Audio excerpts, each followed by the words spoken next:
La escena de este domingo se desarrolla en territorio pagano, concretamente en las aldeas de Cesarea de Filipo, donde los discípulos pueden estar más libres de la presión ideológica de su sociedad, en particular de la mentalidad farisea, y se plantea en este contexto la cuestión de la identidad de Jesús. En primer lugar, les pregunta cuál es la opinión de los hombres sobre su persona. Maestro, hay gran exaltación en todas partes por ti. ¿Qué dice la gente de Galilea que soy yo? Algunos que Juan el Bautista no quieren creer que está muerto. Saben que está muerto, bien lo saben. Pero dicen que eres Juan el Bautista resucitado. Así es, sí. Oí decir a alguien que tú eres Elías, vuelto de la tumba. Otros dicen que Jeremías o Ezequiel. Los hombres adictos al sistema religioso judío lo identifican con figuras del pasado. Juan Bautista, Elías, un profeta, lo identifican con personajes reformistas, eso sí, pero cuyo mensaje no realiza la expectativa que el pueblo ha ido acumulando a lo largo de su historia. Lo que ellos dicen acerca de Jesús no es ninguna novedad, pues son gente adoctrinada por la institución judía y su opinión permanece inmóvil. Las señales mesiánicas que Jesús ha dado en los episodios, por ejemplo, de los panes, no ha tenido repercusión en ellos. ¿Y quién decís vosotros que soy?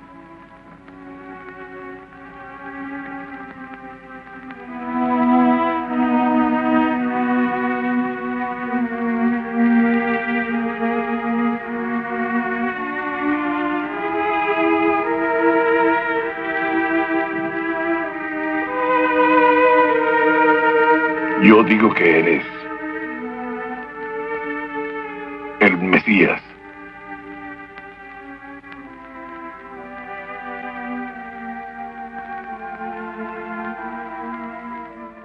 La segunda pregunta de Jesús, la decisiva, la importante, pretende averiguar si los discípulos continúan aún en la misma mentalidad de los hombres o si han comprendido las señales. Jesús espera una respuesta distinta de la gente común, de las masas. Pedro, por propia iniciativa, se hace portavoz del grupo. Su respuesta es aparentemente clara y correcta. Tú eres el Mesías. La respuesta de Pedro no es buena. ¿Por qué razón?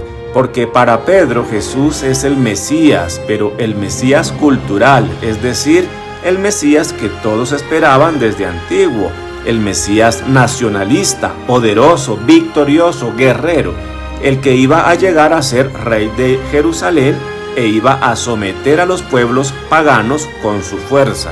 Por eso esta declaración no es aceptada por Jesús, porque el Mesías de Pedro se identifica con el Mesías de la expectación popular nacionalista, en concreto con la del Mesías hijo de David. Los discípulos han sobrepasado la opinión popular sobre Jesús y comprenden que Él inaugura una nueva época, la época mesiánica, la del reinado de Dios, pero ellos mezclan ese conocimiento con la concepción mesiánica nacionalista de su época. En realidad, a pesar del esfuerzo de Jesús, ellos no salen de su mentalidad. Los contemporáneos de Jesús esperaban un Mesías que hiciera un restablecimiento político de la realeza davídica, que hiciera una intervención militar para expulsar a los romanos y así hacer la purificación de Israel de todos los elementos religiosos que fueran dudosos. Por tal motivo Jesús les conmina, es decir, les ordena, les reprende, como había hecho con los espíritus inmundos, que lo habían reconocido como el consagrado por Dios o como el Hijo de Dios, títulos equivalentes al de Mesías. Así pues, Jesús les ordenó enérgicamente que a nadie hablaran acerca de esto. Este dato es importante porque aquí Marcos usa el verbo epitimao, que es la misma palabra que aparece en 1:25, donde Jesús ordena, conmina al espíritu inmundo, le dice cállate y sal de él. Igualmente en 3:12 Jesús conmina, es decir, les ordena enérgicamente a los espíritus inmundos callarse. Entonces la declaración que ha hecho Pedro es tan poco aceptable como aquellas que han hecho los individuos con espíritus inmundos, y Jesús no quiere que difundan esa opinión sobre él, pues podría suscitar un entusiasmo mesiánico falso. Es preferible guardar silencio a transmitir una mala interpretación acerca de la identidad de Jesús. Esto es para reflexionar. Tanta gente hoy predicando y diciendo cuánta barbaridad y estupidez se les ocurre acerca de Jesús. Es preferible no decir nada a predicar tanta tergiversación, porque si la tergiversación acerca de Jesús se predica, será necesario muchísimo tiempo para erradicarla o para aclararla. Para Marcos es evidente el conflicto entre dos programas mesiánicos, dos maneras de entender a Cristo, el de los discípulos y el de Jesús. Fíjense ustedes en esa dicotomía. Estos discípulos tienen una adhesión enorme a la persona de Jesús, pero no a su mensaje. Esta dicotomía puede existir también hoy. Podemos ser gente que tiene un cariño grandísimo al Señor, pero no hacemos caso de su mensaje, de sus enseñanzas.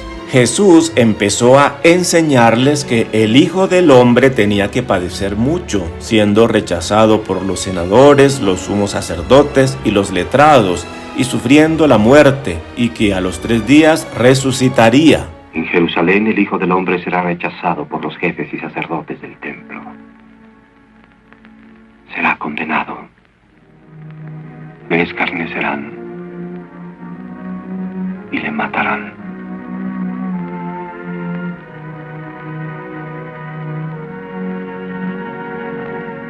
Luego, a los 3 días,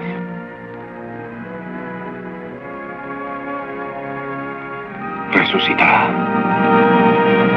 Ahora Marcos presenta una predicción de Jesús en la que sustituye el título de Mesías usado por Pedro, de implicaciones nacionalistas como ya hemos mencionado, por la denominación el Hijo del Hombre, de alcance universal y que tiene un sentido extensivo.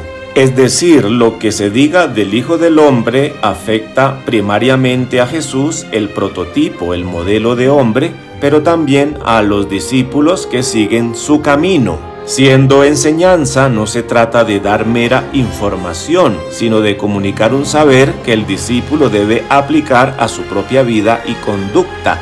Así pues, enseñar es comunicar un conocimiento que tiene una consecuencia sobre la conducta del que escucha, en este caso del discípulo. Para aclarar a los discípulos el sentido de su mesianismo, Jesús sustituye el término Mesías, perteneciente a la tradición judía, por la expresión el Hijo del Hombre, de alcance universal, cuyas características han sido ya expuestas en el Evangelio. El Hijo del Hombre, siendo portador del Espíritu de Dios, posee la condición divina, cima del desarrollo humano. Su misión, ejercida con independencia de normas o leyes religiosas, es la de comunicar vida a los hombres, liberándolos de su pasado pecador. Hijo del Hombre viene de una frase aramea que traducido al español significa individuo humano, pero cuando se dice el Hijo del Hombre con el artículo significa el hombre por excelencia, el individuo humano por excelencia. ¿Y quién es ese hombre por excelencia? Según los evangelios, es aquel que tiene el Espíritu de Dios, es el hombre que tiene la plenitud humana, y la plenitud humana se alcanza cuando el hombre tiene el Espíritu de Dios. Entonces éste llega al pleno desarrollo como individuo humano. Jesús entonces es el Hijo del Hombre. El hombre nace en una condición física, pero no está terminada su creación porque es mortal. Por eso el objetivo de la creación de Dios es que el hombre no muera, que la vida dure para siempre. Entonces, para que se dé ese paso del hombre ordinario al hombre pleno, hace falta que el hombre llegue a una opción por continuar con su propia creación.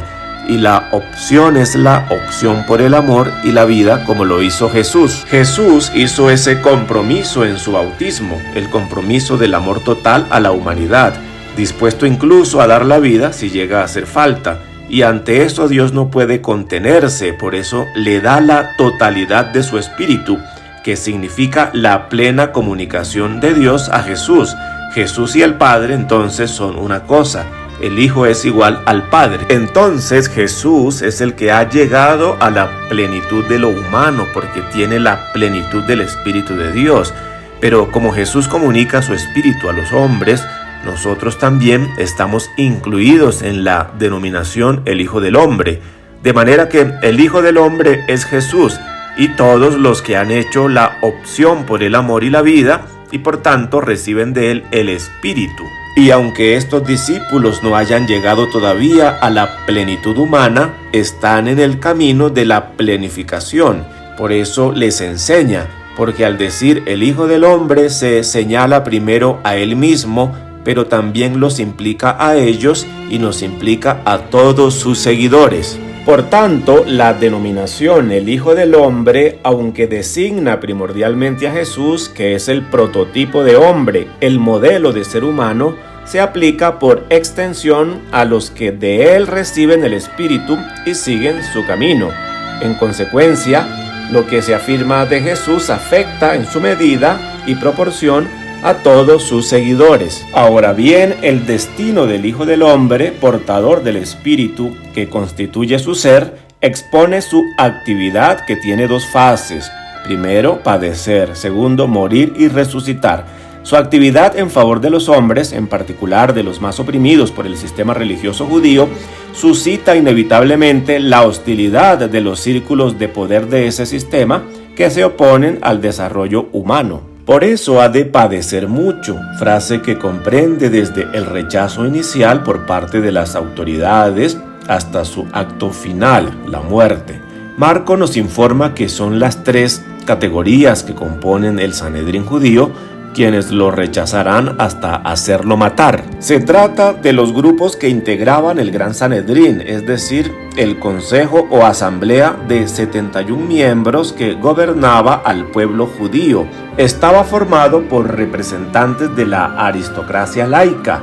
A estos se les llamaba ancianos o senadores y pertenecían a las grandes familias ricas. También pertenecía a este gran consejo los sumos sacerdotes. Estos pertenecían a las grandes familias sacerdotales, entre las cuales se elegía al sumo sacerdote. Y también estaban los escribas, es decir, los letrados, que eran los maestros de la ley, que tenían la autoridad de interpretar la ley.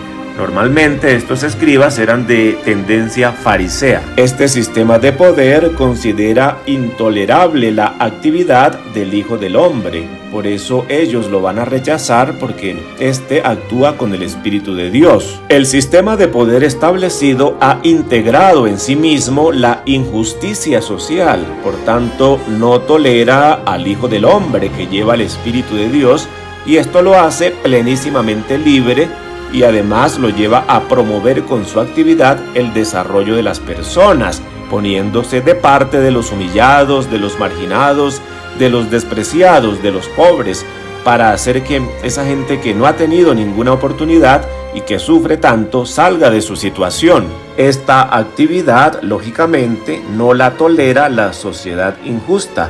Por eso los dirigentes religiosos políticos lo harán padecer mucho hasta hacerlo matar. Así pues, es la reacción inevitable de un sistema social injusto al mensaje de Jesús. Pero la muerte del Hijo del Hombre no será definitiva. La vida indestructible del Espíritu triunfará sobre la muerte. Por eso al tercer día resucitará. Y exponía el mensaje abiertamente. Entonces Pedro se lo llevó aparte y se puso a reprenderle. Ten compasión de ti, Señor, que esto no te acontezca. La enseñanza que Jesús acaba de darles y la reacción de Pedro muestra que la incomprensión de los discípulos es tal que se encuentran al nivel de las multitudes. Por lo visto, todos los esfuerzos que hizo Jesús por hacerlos comprender han sido vanos, inútiles. La reacción es inmediata. Pedro, que se hace de nuevo portavoz del grupo de discípulos, conmina, reprende a Jesús como antes Jesús había conminado, reprendido al grupo. Es decir, Pedro considera que el concepto que tiene Jesús de Mesías rechazado y sujeto a la muerte es contrario al plan de Dios. Lo anunciado por Jesús significa para Pedro el fracaso de todas sus aspiraciones personales. Reafirma así su idea de un Mesías poderoso y triunfador. Aparece aquí de nuevo el verbo epitimao, conminar, reprender, ordenar. Es la palabra usada para los endemoniados, o sea, Pedro trata a Jesús como si fuera un endemoniado. Cuando hay unas ideas preconcebidas, unas pretensiones, una mentalidad, no hay manera de que eso salga de la cabeza.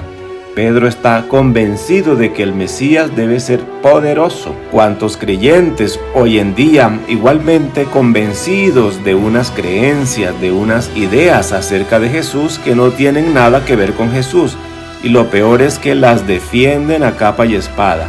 Y uno va a ayudarles a cambiarlas y no hay manera. Él se volvió y de cara a sus discípulos conminó a Pedro diciéndole: «Ponte detrás de mí, Satanás, porque tu idea no es la de Dios, sino la de los hombres». Quítate de delante de mí, Satanás. Eres tropiezo para mí. Porque tú no entiendes lo que es de Dios, sino lo que es de los hombres. Jesús, de cara a sus discípulos, a los que Pedro representa, conmina a su vez a Pedro. Vuelve y usa el verbo epitimao, el que se usa con los endemoniados. Ahora Jesús identifica a Pedro con Satanás, el tentador. Satanás es en el Evangelio de Marcos la figura, la personificación del poder y de la ideología del poder. Es precisamente lo que Pedro le propone a Jesús. Lo que Pedro quiere de Jesús es que sea el Mesías poderoso. Por tanto, aquí se enfrentan dos maneras de comprender el mesianismo: el del Mesías, Hijo de Dios, que se entrega por la humanidad, y el de el Mesías, hijo de David, sucesor de David, victorioso y restaurador de Israel.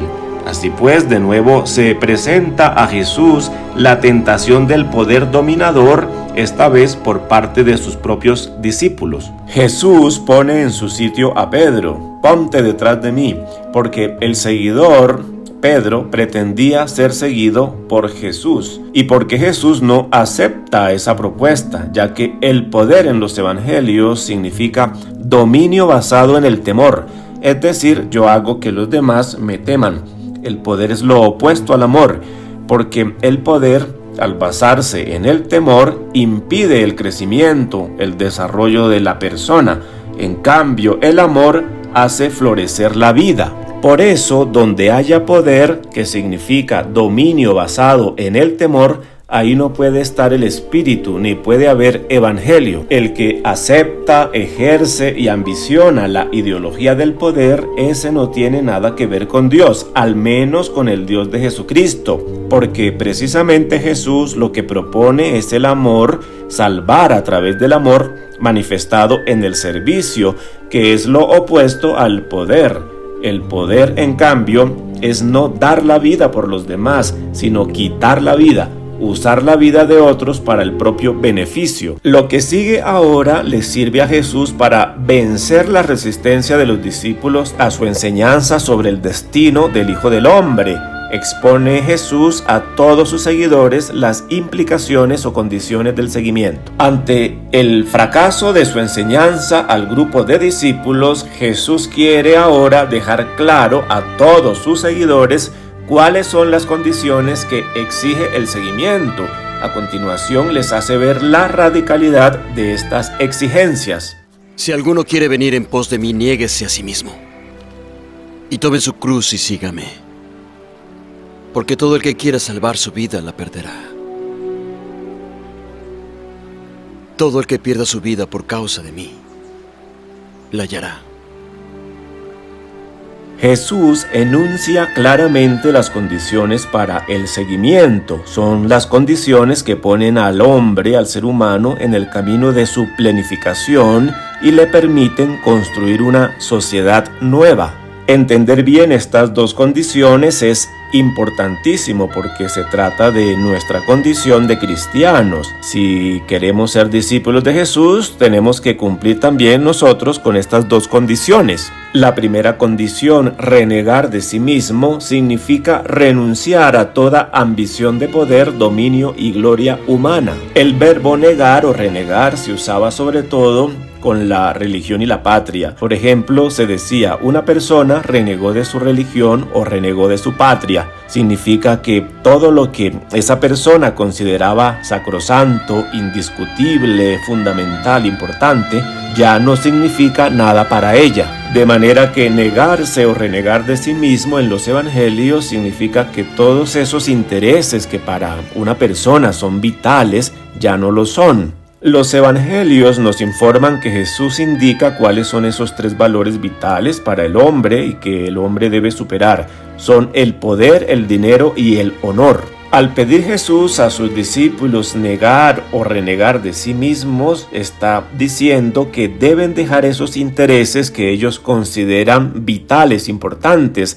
Deben dejar todas estas ambiciones que han alimentado, pensando que esto les ayudaría a desarrollarse y a planificarse como personas. ¿Por qué razón Jesús pide esto? Por la sencilla razón de que estas tres cosas son las que producen en el mundo la injusticia, la desigualdad. Y si Jesús lo que se propone es crear una sociedad nueva, justa, esto tiene que hacerlo con hombres nuevos que tengan una nueva mentalidad y una manera de vivir diferente. Porque no es posible suprimir la raíz de la injusticia si los que dicen que lo van a hacer están sometidos al dinero, al poder y al honor, al prestigio. Quizá por esta razón, como institución y como evangelizadores, no somos tan creíbles. Porque si lo que el mundo ve de nosotros como institución, como líderes, como pastores, es nuestro deseo desmedido de dinero, de poder y de fama, difícilmente se sentirán atraídos por el evangelio. La acumulación desmedida de dinero es la que crea la injusticia, la desigualdad social. Además, el dinero normalmente lleva al poder y a la fama. Son realidades que están relacionadas entre sí y regularmente una lleva a la otra. Es un círculo vicioso.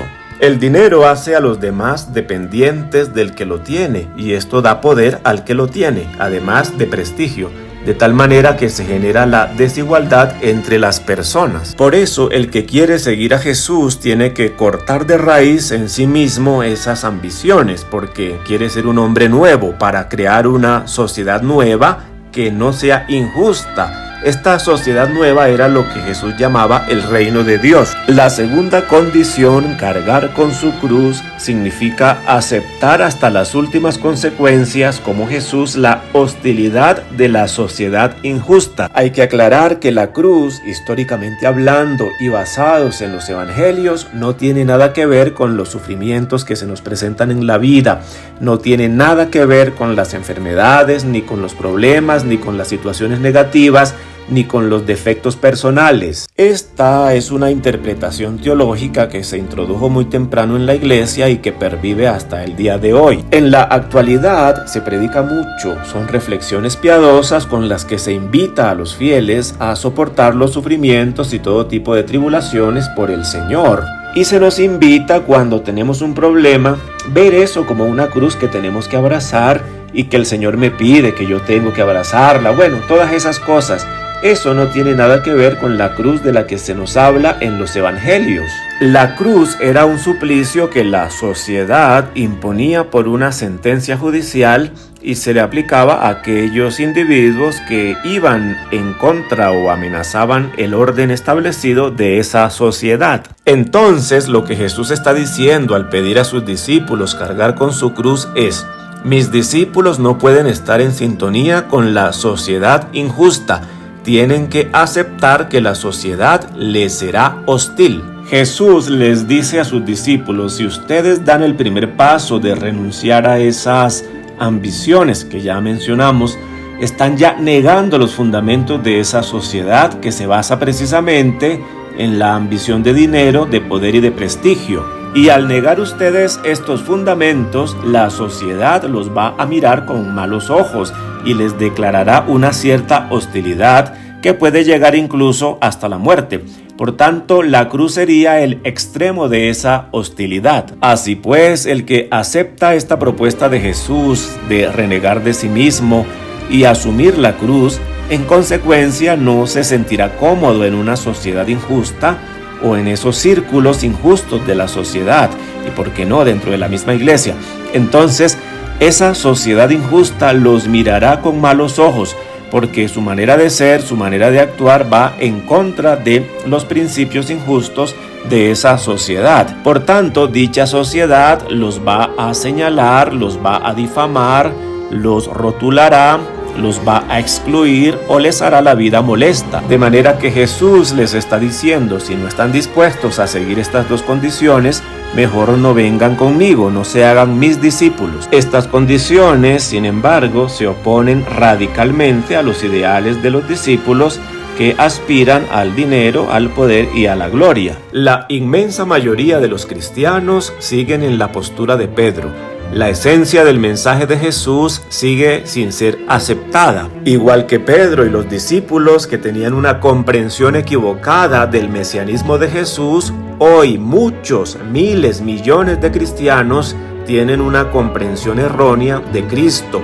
Es decir, muchos tienen puesta la fe en el Cristo poderoso, victorioso, Rey milagroso. La realidad es que un gran número de nuestros fieles tienen la fe puesta en un Cristo que no es el de los evangelios, sino en el Cristo cultural, el Cristo que sirve para justificar, para legitimar el poder, las manipulaciones, los abusos de conciencias, los privilegios, las riquezas, la violencia, las exclusiones. Es lo que les han transmitido y por lo que se ve es lo que les siguen transmitiendo. En la sociedad en general y al interior de nuestra querida iglesia, ¿quién está dispuesto a renegar de sí mismo?